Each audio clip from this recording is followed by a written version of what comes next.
Estamos aqui, irmão, para a glória de Deus. O que eu quero dizer com isso, irmãos?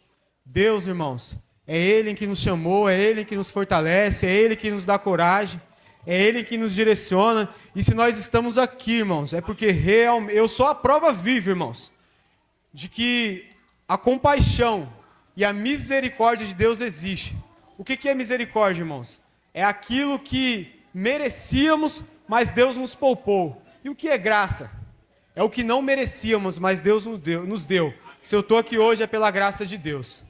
Amém, igreja? Amém? Se eu sair correndo, irmão, é porque eu vou para o banheiro, que a barriga e o estresse aqui tá daquele jeito. Abram as vossas Bíblias, irmãos, no livro de... Vou achar aqui.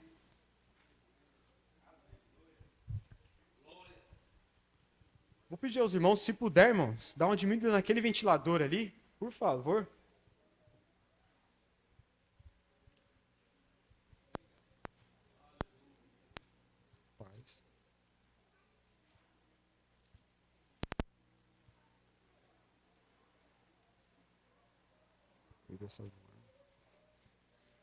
Só um minutinho, irmãos. Aleluia, Deus. Livro de João, irmãos, capítulo de número 20, verso de número 19. Uma passagem um tanto conhecida. O Senhor sempre tem falado conosco aqui. João, capítulo de número 20, diz assim: Chegado, pois, a tarde daquele dia, o primeiro da semana, e cerradas as portas onde os discípulos, com medo dos judeus, se tinham ajuntado, chegou Jesus e pôs-se no meio, e disse-lhe: Paz seja convosco. E dizendo isso, mostrou-lhes as mãos e ao lado, de sorte que os discípulos se alegraram vendo o Senhor. Disse-lhe, pois, Jesus outra vez: Paz seja convosco. Assim como o Pai me enviou, também eu vos envio a vós. E havendo dito isto, assoprou sobre eles e disse-lhes: Recebei o Espírito Santo. Amém, igreja? Irmãos, voltando aqui a 3 dias anterior a esse, nós vamos ver ali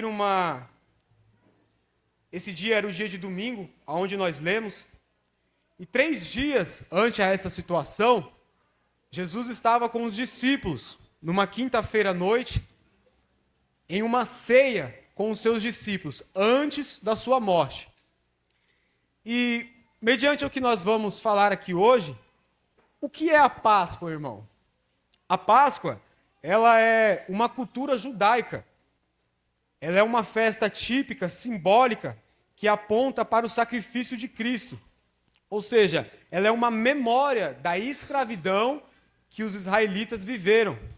A Páscoa, a palavra Páscoa, significa passagem, passar por cima. É uma festa instituída por Deus para que os israelitas pudessem lembrar da libertação do Egito, também da proteção da última praga. No calendário, todos os anos, precisa ser comemorada essa data com ervas amargas, pães asmos e cordeiro. Páscoa, irmãos, ela tem uma origem judaica, adotada aqui no Brasil, né, como o dia dos ovos, mas originalmente a Páscoa ela é judaica. O crente comemora a Páscoa? Sim ou não? Não, nós não comemoramos a Páscoa. O que o crente comemora é a Santa Ceia do Senhor. Nós podemos lembrar que foi neste período que foi instituído aquela festa que apontava para o Messias, ou seja, o fato de nós estarmos aqui hoje falando de Páscoa não é que nós comemoramos a Páscoa, mas é que nós lembramos desse período, o que ocorreu nesse período. E é nisso que eu quero trazer a menção do que aconteceu na Páscoa, o que significava a Páscoa. A nossa celebração é a ceia do Senhor, Lucas 22, 8 ao 13, enquanto os judeus estavam comemorando a Páscoa, na última semana da vida do Senhor, que era na quinta-feira, 4 dias antes do texto que nós lemos, Jesus pega os elementos da ceia, da Páscoa, e mostra aos seus discípulos a nova aliança. Ou seja, Jesus pega ali os pães, pega ali o vinho, que simbolicamente o pão representa o seu corpo, o vinho representa o seu sangue, assim como o cordeiro era morto na Páscoa, para que os judeus pudessem lembrar deste mundo, Jesus seria morto para que pudéssemos ser libertos do nosso pecado. Ou seja, a Páscoa, para os judeus, mostrava da onde eles saíram, mostrava a saída, a passagem do Egito para a libertação. A ceia do Senhor mostra da onde Deus nos tirou, ou seja, do lamaçal de pecado. Uma passagem para a graça, uma passagem para a libertação. Ou seja, o fato de nós estarmos aqui hoje é para celebrar que um dia o unigênito morreu por mim e por você. Porque Deus deu o seu único filho unigênito para morrer por aquele que nele crê, não pereça, mas tenha vida eterna. O que é o filho unigênito? É o único do mesmo gênero. Ou seja, se todos nós somos filhos, por que ele se chama filho unigênito? Porque ele é o único do mesmo gênero, ou seja, ele é o único filho de Deus que compartilha dos mesmos atributos divinos de Deus. Ou seja, nós, como filhos, nós somos a imagem e a semelhança de Deus. Mas no quê? Nos atributos morais. Ou seja, paz, amor, verdade, lealdade, sinceridade e uma série de outras coisas. Mas nos atributos divinos, não. O único que compartilha dos atributos divinos é o seu filho unigênito, que é o único do mesmo gênito. É o único que foi criado perfeito. É o único que é onisciente, onipresente, onipotente. Ele é o alfa, o ômega, o começo, o meio, o fim e a eternidade. Ou seja, nós como igreja aqui somos só um parênteses na eternidade de Deus. Não somos capazes de resolver um problema ao qual nós mesmos causamos, que é o pecado. Em Mateus 26, do 26 ao 30, nessa passagem Jesus fala sobre a nova aliança, que seria confirmada após a sua morte. Em 1 Coríntios 5, do 7 ao 8, Jesus ele é o nosso Cordeiro Pascual, aquele que foi oferecido sem fermento e sem pecado. Por causa das nossas transgressões ele morreu e agora ressuscitou. E por causa da ressurreição, que essa data é importante para nós. Ou seja, essa data não significa nada em relação a ovos. É muito legal a gente, comer ovos de Páscoa, brincar, conjecturar com as crianças. Mas para nós que somos cristãos, a importância desse dia para nós é a ressurreição de Cristo. Porque se não fosse por Ele, para Ele, nós não estávamos aqui. Enquanto os judeus estavam em um domingo de Páscoa, o nosso Cristo estava ressuscitando. Enquanto os judeus estavam festejando com sacrifícios que não serviam mais, que era apenas uma sombra daquilo que Jesus estava fazendo, Jesus estava morto na cruz, enquanto eles comemoravam a Páscoa. A Páscoa, irmãos, Jesus encerra a Páscoa judaica. A Páscoa judaica foi até ali aonde? A Páscoa judaica, irmãos, ela encerra na morte de Jesus. De lá para cá não existe mais judeus, nem outras coisas. Existe o cristianismo. Existe a ceia do Senhor. Tudo se finda ali. Não são mais os discípulos judeus. São os discípulos cristãos. Não existe mais separação. Nós se tornamos todos iguais perante o Senhor. Como a sombra de uma realidade que se consuma em Jesus Cristo. Ou seja, o sacrifício do Cordeiro até a morte de Jesus era apenas uma sombra. Não é que não funcionava. É como, pensa comigo, antigamente nós tínhamos um fogão que nós tínhamos que virar a boca do fogão e acender com fósforo. Funcionava? Sim ou não? Sim. Mas quando veio o fogão que é elétrico, ele se tornou melhor. Ou seja, o que tinha antes era funcional, mas não era bom. Ou seja, até o sacrifício funcionava, mas em Cristo não funciona mais. Raramente você vai na casa de alguém, você vai ter um fogão à isqueiro. Todos os fogões hoje até de indução. Ou seja, foi bom? foi suficiente? Sim, mas até Jesus. De Jesus em diante não foi mais suficiente. Ou seja, até ali o sacrifício não funciona mais. O que funciona, irmãos, é erguer a mão para o alto, adorar Jesus, aceitar Ele, porque Ele é a confirmação do perdão dos nossos pecados. A morte parou nele, porque Ele é vida eterna e vida com abundância. E é desse Jesus que nós precisamos pregar. Jesus, então, é o Cordeiro de Deus e o sumo sacerdote. A partir dali, ele vence os animais mortos. Ele mesmo vai verter o seu próprio sangue para a nossa redenção e libertação. A Páscoa judaica se cumpre em Cristo. Estou indo um pouco mais rápido, irmãos, para ter tempo de eu trazer todo o contexto. A Páscoa judaica se cumpre em Cristo. Nós temos o Cordeiro Pascual, que é Cristo, e o seu sangue foi vertido. E pelo seu sangue nós somos remidos da escravidão, da morte, do pecado e do inferno. A festa da Páscoa, ela é anual. A ceia do Senhor, não. Nós não temos uma ceia anual. Nós temos uma ceia que é lembrada continuamente. Ou seja, lá em Coríntios diz assim: todas as vezes que comerdes e beberdes desse pão, fazei memória de mim. Não é isso, igreja? Diga amém. Nós lembramos do Senhor anualmente ou a cada 30 dias?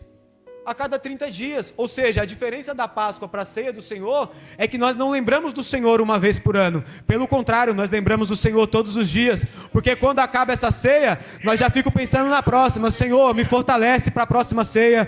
Me fortalece para a próxima vez que eu se assentar na mesa. Porque não é uma vez por ano, é contínuo. O que Jesus fez por mim e por você, não é para daqui um ano, é para hoje, é para amanhã, é para daqui uma hora, é para de madrugada, porque o sangue de Cristo, irmão, compra as nossas 24 horas. Glória ao nome do Senhor. Para que possamos se alimentar verdadeiramente dos benefícios da sua morte. Ou seja, a morte de Jesus, irmão, trouxe benefícios para nossas vidas. Quais são esses benefícios? Vida eterna. O Senhor tirou, né, como dizem por aí, a chave da morte, como é pregado por aí, da mão do inimigo. Ele não tem mais essa força, esse direito. Tudo está na mão do nosso Deus. Ou seja, quais são os benefícios da morte de Jesus, da ceia do Senhor? Trazer a manifestação pública de nosso compromisso como cristão, de seguir aquele que morreu na cruz por nós. Na ceia, nós anunciamos a volta dele. E também para que tivéssemos comunhão um com o outro, porque comemos e bebemos do mesmo cálice. Somos parte de Cristo. Então, o que representa, irmãos, a Páscoa nos dias de hoje, a Santa Ceia? O que representa a Santa Ceia? Comunhão. Deus nos chamou, irmão, para ter comunhão um para com o outro. Não chamamos para vivermos uma vida separada, distintas, sem comunhão, sem alegria, sem união. Esse momento que nós vivemos é benefício da morte de Jesus. Nós precisamos ter comunhão, irmão, um com o outro. No livro de Romanos diz: comunicai aos santos na vossa necessidade. Ali, irmão, não está falando que eu, necessitado, preciso comunicar aos meus irmãos, mas os meus irmãos, vendo a minha necessidade, precisam comunicar comigo.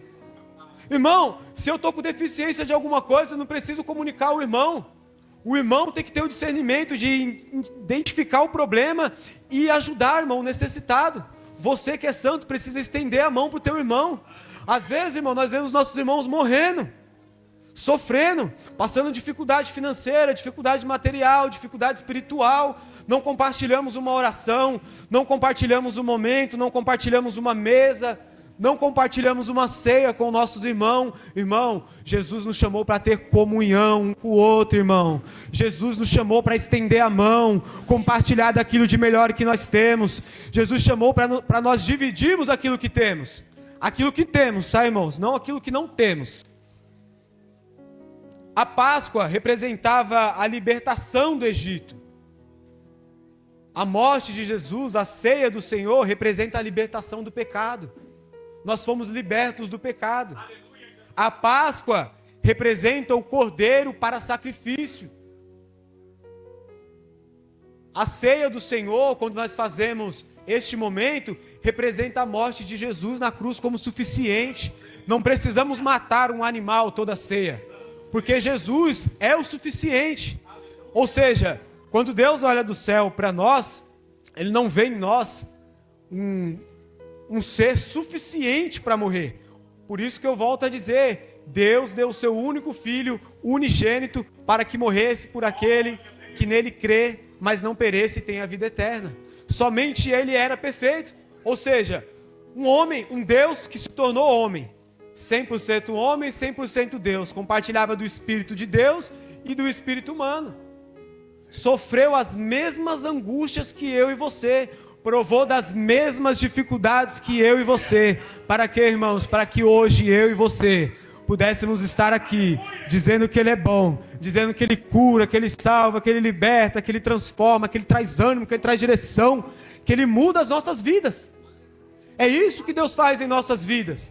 Às vezes, quando olhamos para nós, não vemos nada em nós.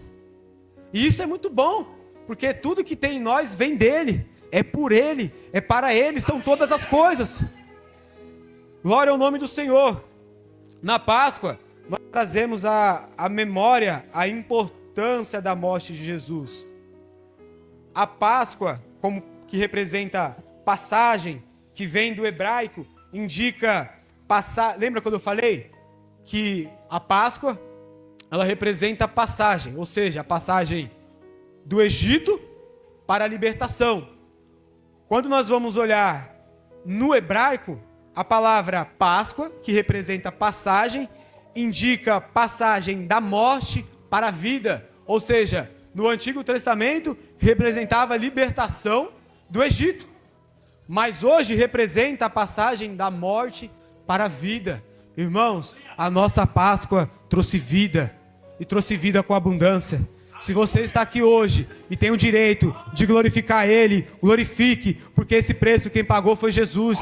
Jesus morreu por mim e por você, para que tivéssemos essa dádiva de se alegrar com os que se alegram e de chorar com os que choram.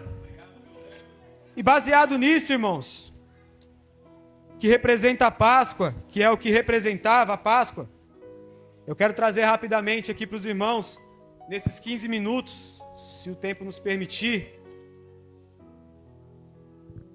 o que foi a morte de Jesus a nível da ciência e a nível da medicina?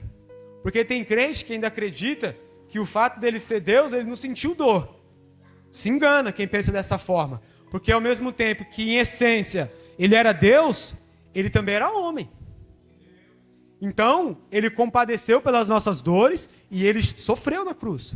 E detalhe, quando diz que Jesus morreu na cruz, ele não morre com culpa, porque ele não tem culpa nenhuma, mas ele morre por culpa.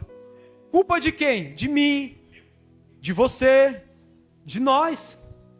Ou seja, ele vai para a cruz, mas ele não tem culpa, ele carrega as nossas culpas. Morreu por mim e por você. Vamos lá. Morte de cruz. O que é morte de cruz, irmãos? É açoitamento humano. Jesus ele foi espancado e golpeado até a morte com selvageria. A morte de cruz, irmãos, todo aquele que passava por morte de cruz, ou fosse enforcado, ou fosse degolado o seu pescoço, todos eles naquela época eram surrados antes da morte. Ou seja, a morte de cruz é uma coisa, a surra é outra coisa. Tanto um quanto o outro traz sofrimento. O chicote que Jesus apanhou se chamava azorrague ou flagelum. Do que era composto esse chicote? Esse chicote, irmãos, ele era reforçado com bolas, com pequenas bolas de metal e fragmentos de ossos de carneiro. Ou seja, um chicote com uma haste, com bolinhas de metais e pequenos fragmentos de osso. Quem aqui gosta de mastigar aquele ossinho da asinha, sabe? Ele é maravilha você mastigar, mas quando você engole ele, que ele desce rasgando a goela aqui, faz um regaço. Imagina esses fragmentos sendo chicoteado em Jesus. A cruz que Jesus carregou ela tinha 3 componentes. O primeiro componente era o stips. Era o tronco da cruz. Esse stips, ele era a parte vertical. Esse stips pesava 50 quilos. O patíbulo, que era a furca de madeira horizontal, que era amarrada às mãos, era o pedaço da cruz que Jesus carregava pelas ruas. Ou seja, dos 3 pedaços, o stips era onde era preso o tronco, o patíbulo era a parte horizontal da madeira, que foi a parte que Jesus carregou, pesava 50 quilos. Então, os irmãos imaginem comigo, na madrugada de aflição, uma manhã de chicoteamento, e após o chicoteamento, ela teve que carregar um saco de cimento que pesava 50 quilos nas costas. Tem gente que não carrega ele nem no carrinho de mão, quem dirá nas costas é chicoteado. Então o seu Jesus foi chicoteado, e ainda teve que andar alguns quilômetros, com um item da cruz que pesava 50 quilos. O stips era a parte horizontal, o patíbulo era a parte que Jesus carregou. E tinha também na cruz, irmãos, um outro componente que chamava... Faz tanto tempo que eu escrevi isso aqui, que eu nem sei se eu vou conseguir pronunciar certo. Porque a gente tem o dom de interpretação, mas não tem o dom de línguas. Então, não sei como é que está escrito aqui. Se eu errar, depois os irmãos procurem. Se chama cedile. Era uma espécie de haste horizontal que ficava entre a coxa do crucificado.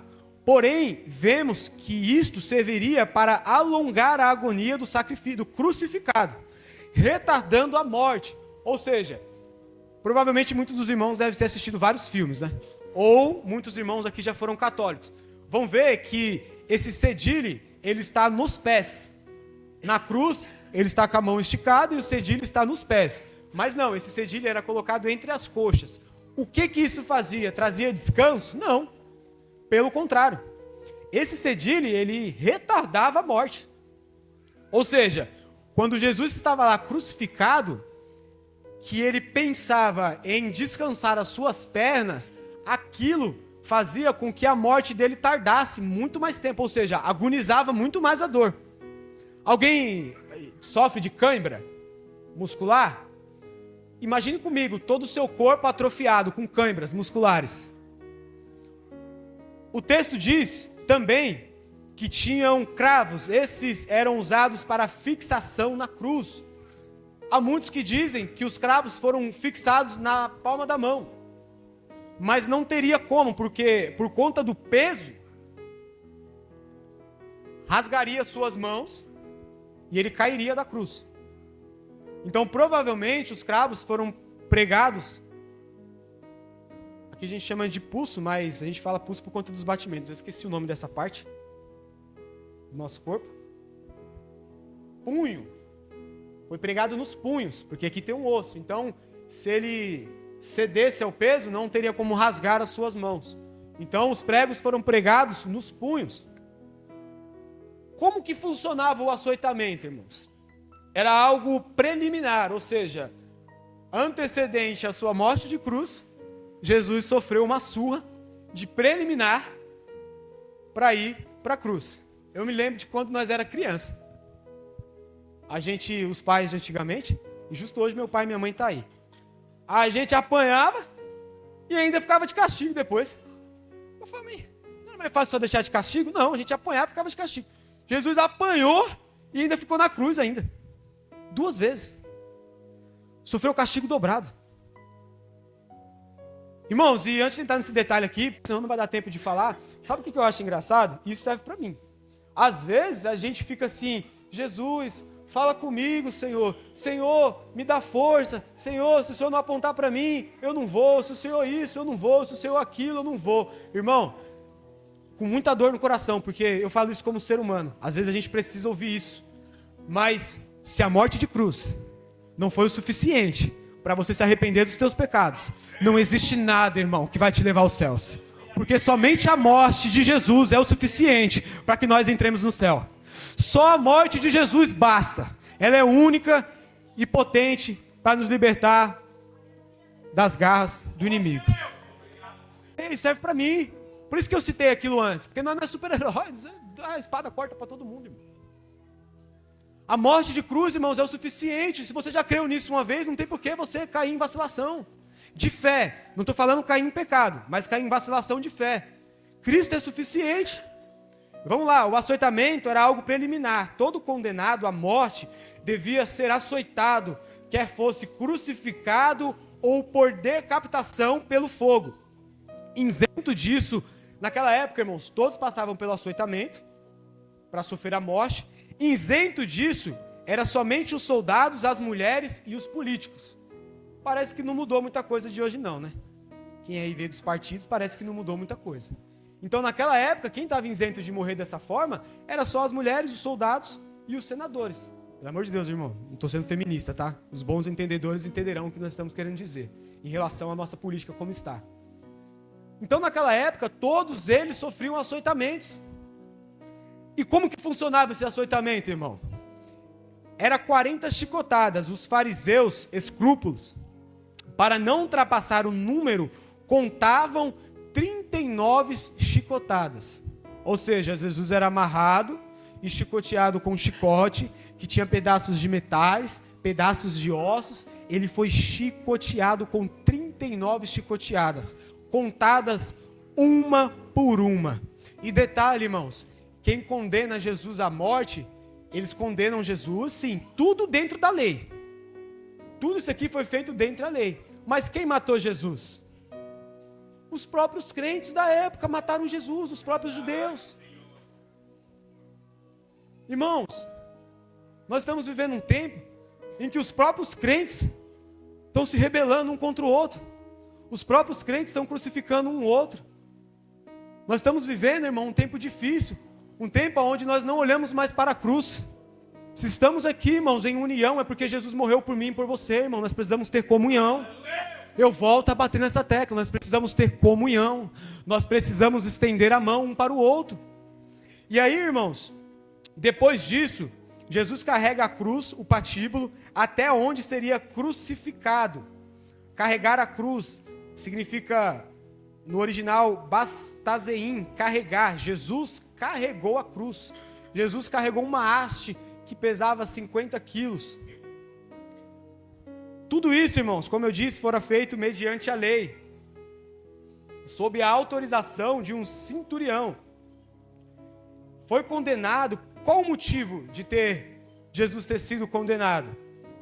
São inúmeros fatores. Um dos fatores foi por ele dizer ser filho de Deus. Por zombaria lhe colocaram uma coroa de espinhos. Ou seja, um dos fatos de Jesus ter sido crucificado foi por ele dizer ser o filho de Deus, e antecedente a isso, ele ter ressuscitado Lázaro, porque naquela época, a morte de Lázaro, até 3 dias, um ser humano comum poderia ressuscitar o outro. Após 3 dias, somente um Deus. Então eles olham e pensam assim, olha, como esse homem é zombador de Deus, ele se classifica um Deus, porque ressuscitou a Lázaro depois de 4 dias. Irmãos, fica aqui a dica. Talvez a sua bênção esteja demorando. 3, 4, 5, 10 anos. Mas, se você está vivendo esse tempo, é porque existe um propósito. E o propósito é glorificar o nome de Deus. Irmãos, nós estamos aqui com um único objetivo. É glorificar o nome de Deus. Não existe outro objetivo para mim e para você, a não ser glorificar o nome de Deus. Então o propósito de muitas das vezes a demora da bênção, a demora da vitória, é porque o nome de Deus precisa ser glorificado. E às vezes eu e você ainda não entendeu isso. Então um dos motivos dele ter sido condenado à cruz foi pelo fato dele se dizer Deus.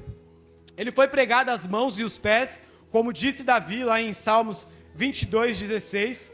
A morte de cruz, irmãos, ela durou aproximadamente umas 3 horas. Jesus ele foi crucificado às 9 da manhã. Ele foi surrado provavelmente entre as 7 e as 8. Das 8 às 9 foi carregado. Ele carregou a cruz. 9 horas ele é pregado à cruz. E dizem que a morte de cruz ela dura muito mais tempo. Geralmente as pessoas demoram até 3 dias para morrer. Ou seja, elas ficam agonizando 3 dias. Mas Jesus, a tortura foi tão... Porque assim, irmãos precisam entender. fica mais um aprendizado para nós. Cada ser humano tem um organismo. Jesus tinha o dele. Então, provavelmente, por cumprimento, também não teria como ele permanecer ali 3 dias. Por quê? Era sexta-feira. Já estavam começando, os judeus estavam na véspera do feriado. Porque lá, a festa da Páscoa, se eu não me engano, irmãos, durava 15 dias. Então, no sábado era feriado, os judeus não trabalhavam, não podiam pôr a mão em nada. Então, Jesus, ele é crucificado às 9, às 15 horas ele morre, e às 6 horas ele é retirado da cruz. No calendário judeu, existe lá os horários. O dia começa meia-noite e fim das 6. Ou seja, se Jesus morresse depois das 6, não teria como tirar o corpo dele da cruz. Então, em vez dele ressuscitar no túmulo, na pedra, ele ressuscitaria na cruz. Então, não cumpriria o que foi dito no Antigo Testamento. Então, ali, alinha o tempo do homem, mas alinha a vontade de Deus. Entenda, irmão, que tem coisas na nossa vida que acontecem no nosso tempo, mas tem coisas que vão acontecer no tempo de Deus. Tudo acontece conforme a vontade de Deus. Um dia antes, Jesus ora assim: Senhor, se possível for, passa-se de mim esse cálice, mas acima de tudo prevaleça a tua vontade. Irmão, sabe por que nós perecemos? Porque nós não oramos para viver a vontade de Deus. Nós oramos para viver a nossa vontade. Você tem um sonho, tem uma vontade, apresenta a Deus. Mas no final você diz assim: Senhor, se não for o teu querer, que eu não viva, porque eu vivo a tua vontade. E aí, irmãos, vou tentar finalizar. A morte de cruz durou 3 horas apenas. Está escrito em Marcos 15, 42, 45. José de Arimateia pede a liberação do corpo a Pilatos. Na lei, o corpo tinha que ser sepultado no mesmo dia. Além do mais, era véspera de sábado, dia da Páscoa e festa. Jesus, irmãos, agora vamos lá. Vamos para a medicina. O que aconteceu com Jesus na cruz? A morte de cruz, irmãos, era uma morte causada por tetania. O que é tetania? É uma concentração tetânica, ou seja, uma concentração de cãibras nos músculos. Ou seja, os músculos de Jesus ficaram todos contraídos. Os homens aqui que já fizeram barra, que aguenta aí fazer umas 5, sabe que dali para frente os nossos músculos começam a contrair. O sangue começa a formigar, as nossas pernas começam a formigar, os nossos braços começam a formigar.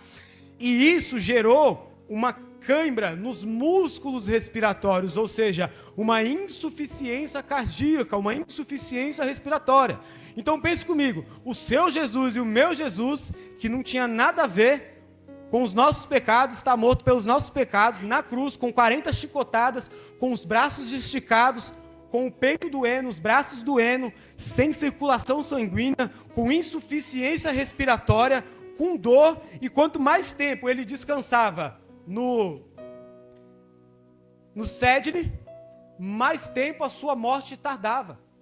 Então a morte de Jesus não é somente que ele foi pendurado lá no madeiro e abandonado, não, irmão. Aquilo causou dor, causou vergonha, causou constrangimento. Sabe por quê? Porque eu e você não tinha capacidade de morrer naquela cruz. O sacrifício seria insuficiente se o Alexandre tivesse morrido na cruz. O sacrifício teria sido suficiente, por mais que nós amamos o nosso pastor, mas se colocasse ele lá seria suficiente. Nós continuaríamos no sacrifício de expiação. Precisou de um ser divino, espiritual, morrer por mim e por você, assumir os pecados do homem. Morreu não com culpa, mas por culpa, por mim e por você. Então a morte de Jesus, irmão, foi uma morte dolorosa, foi uma morte difícil. E aí, irmão, Jesus morreu na sexta. Os discípulos estavam com ele no sábado, na quinta. Passaram a madrugada com ele.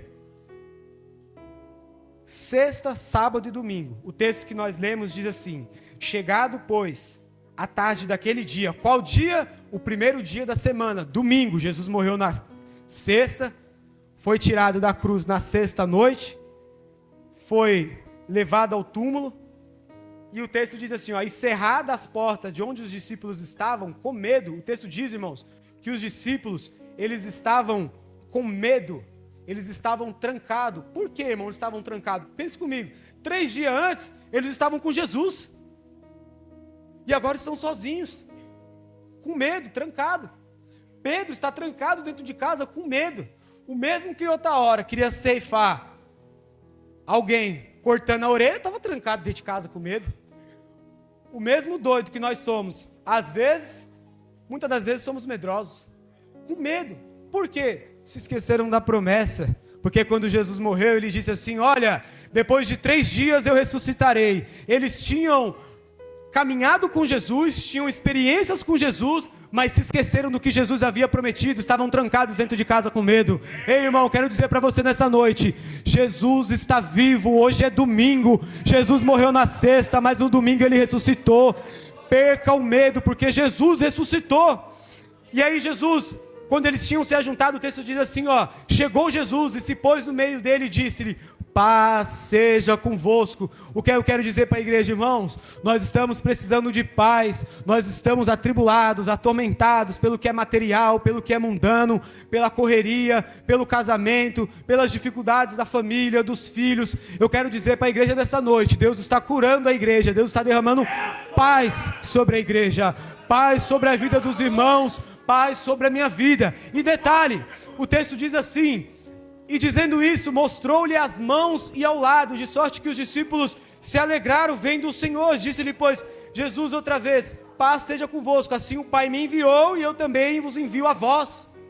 Ou seja, o Pai enviou a Jesus, e Jesus estava dizendo, olha, agora eu envio a vós. Aqui Pedro estava trancado, passado alguns dias, aquele que estava trancado com medo, vai pregar uma multidão, na multidão se converte de 3 a 5 mil, e o homem que estava trancado por medo, está pregando por falta de medo. Ou seja, Deus quer remover o seu medo, sabe para quê, irmão? Para que você pregue as multidão, para que vidas sejam curadas por falta de medo. Aqui é interessante que eles estão com medo. Pedro vai pregar alguns dias depois, sem medo e ameaçado de morte e de prisão. Olha a diferença, irmão, de quem tem Jesus e de quem tem a promessa. Aqui, eles tinham a promessa, mas não tinham o Espírito Santo. Estavam com medo. Sabe qual que é o problema, irmão, da sua incerteza? É porque muitas das vezes você acredita na promessa, mas não acredita que Jesus é contigo. Irmão, Jesus é contigo, Jesus é contigo, Jesus é contigo. E no verso de número 22, para finalizar, e havendo dito isso, assoprou sobre eles e disse, recebei o Espírito Santo. Igreja do Senhor, receba o Espírito de Deus, porque o Espírito traz paz aos nossos corações. Jesus, ele morreu, mas ao 3º dia ressuscitou, e ressuscitou com graça, e deu a mim e a você o Espírito, para que pudéssemos viver uma vida com abundância. Amém, igreja? Que Deus vos abençoe. Peço perdão à igreja. Aquilo que nós somos contínuos em fazer, nós se tornamos excelentes, não profissionais, excelentes. E a falta da continuidade nos leva a fraquejar em muitas das coisas. Mas eu creio que não só eu, mas toda essa igreja caminhará juntos para o céu, ganhando alma para o Senhor e cuidando das ovelhas. Amém, igreja?